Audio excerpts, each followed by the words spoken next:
The message here is that mercury is a neurotoxin, and mixed dental amalgam is a neurotoxin without qualification. I had this procedure done through that amalgam filling. Within days of that, I lost my ability, I'm a trial lawyer, I lost my ability to even put together a simple to-do list. My daughter was graduating from kindergarten. I couldn't put like 4 tasks in a row. Why is this poisonous element being drilled into the mouths of pregnant women and children?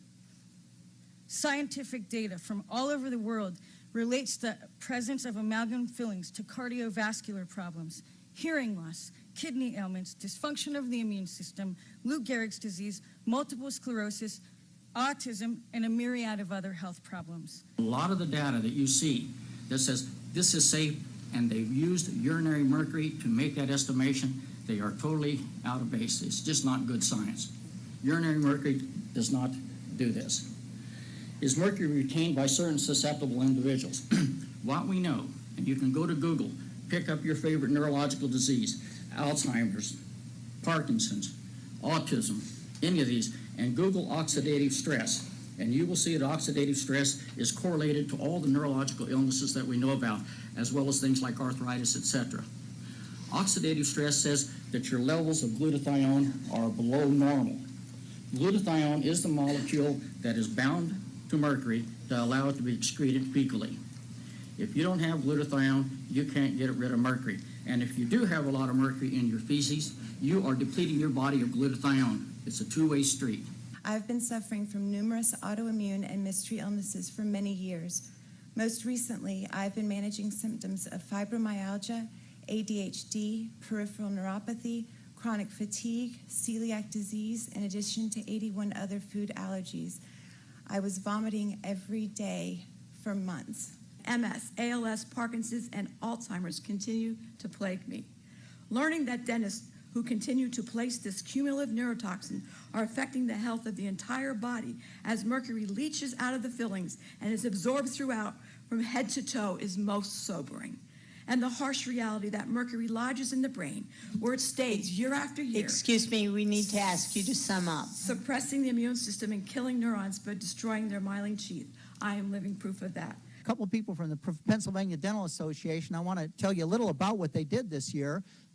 Before the Philadelphia Board of Health, the PDA testified in favor of a dentist who, and in favor of a system saying that the inner city children, the children with disabilities in North Philadelphia, that's the African American area of Philadelphia, that the black children should not get dental care unless their parents sign a statement agreeing to get mercury fillings. I want to show you the horrible amount of mercury that comes out of these amalgams when you first just triturate it.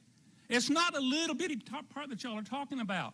I don't know where in the world this is coming from, but you ought to just see. So I have passed it around to you.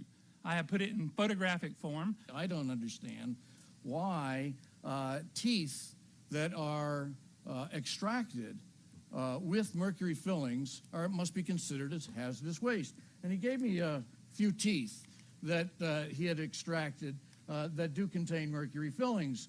And he said that according to the government, these teeth were perfectly safe when they were in the person's head. You take them out and they're hazardous waste. That just isn't logical and doesn't make any sense to me whatsoever. We had a Lancaster County dairy farmer who suffered 15 years from small heart attacks. He was sent home to die. As soon as we took the failed amalgam fillings out, his heart attack stopped and he went back to work. We had an MS patient gets out of her wheelchair and walks as soon as she became mercury-free. We had a fibromyalgia patient who was for 46 years dealing with terrible pain and drugs. The pain disappeared as soon as she had her mercury fillings taken out. Remember, it's not about us, it's about them.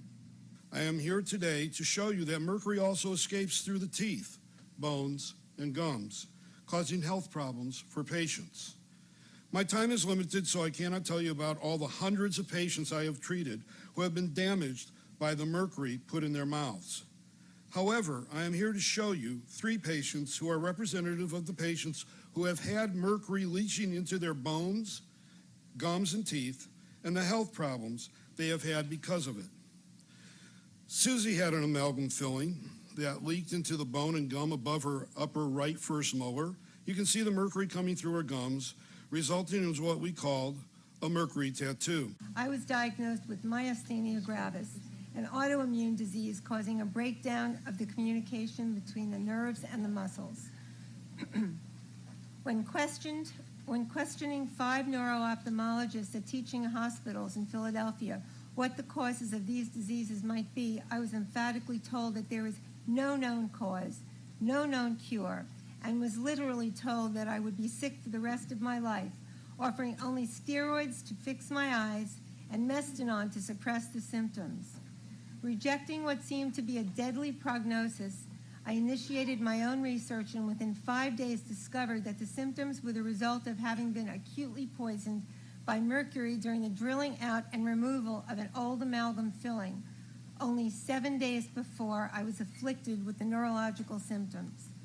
Little did I know at the time that so-called silver fillings were actually 50% mercury, a known neurotoxin. I have spoken with a mother from North Carolina who has 3 children on the autistic spectrum. She was turned away by the only dentist in her area simply because she did not want to subject her neurologically impaired children to this neurotoxin. I'm an RN. We'd been to every doctor under the sun. I'd studied, couldn't figure out what was wrong with him. Everything was normal. They don't know why he kept having all these symptoms. Mayo Clinic, 2 weeks, $80,000. Still no answers. All the tests come back normal. We don't know what's wrong with him. We come home.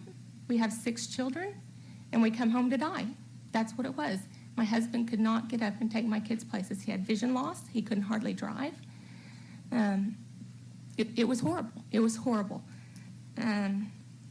May 2010, I had somebody say something to me about dental fillings. I thought, well, that can't make you sick. I'd never heard of such a thing. I'm a nurse, public health nurse, never heard of amalgam fillings making people sick. Looked it up, and all the symptoms were there. I was dumbfounded. Mercury doesn't bother Kennedys, and that doesn't make it right to put it in people that you saw here talk today. It also doesn't make it right for the dental students who are taught that mercury is safe to argue their patients into having mercury. That's what we were taught in dental school. We got a perfect discussion yesterday about how we don't use the mercury word.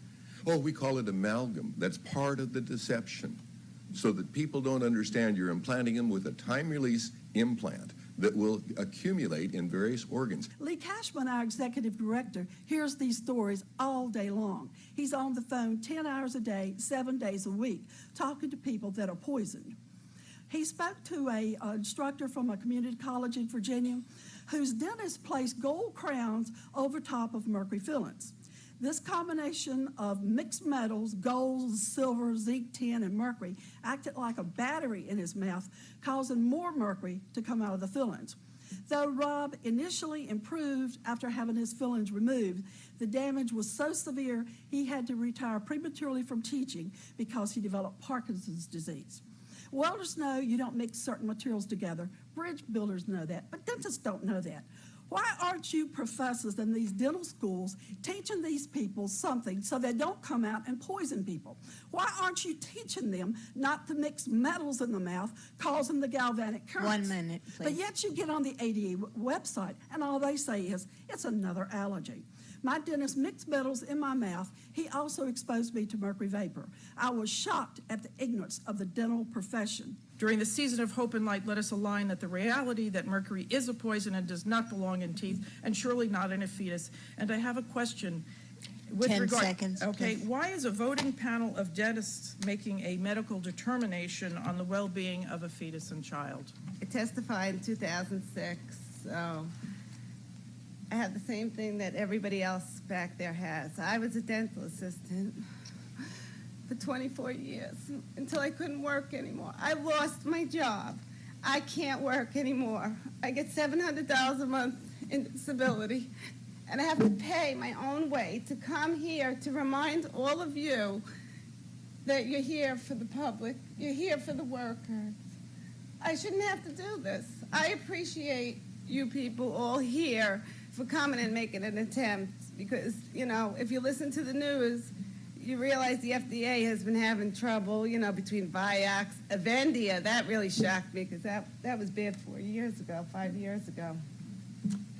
It's time to do your job and protect the public, protect the workers, protect the pregnant women, the children under 6 years old, that it says right on the amalgam bottle that you cannot give a child under 6 years old an amalgam filling. It's time. We can't do this anymore.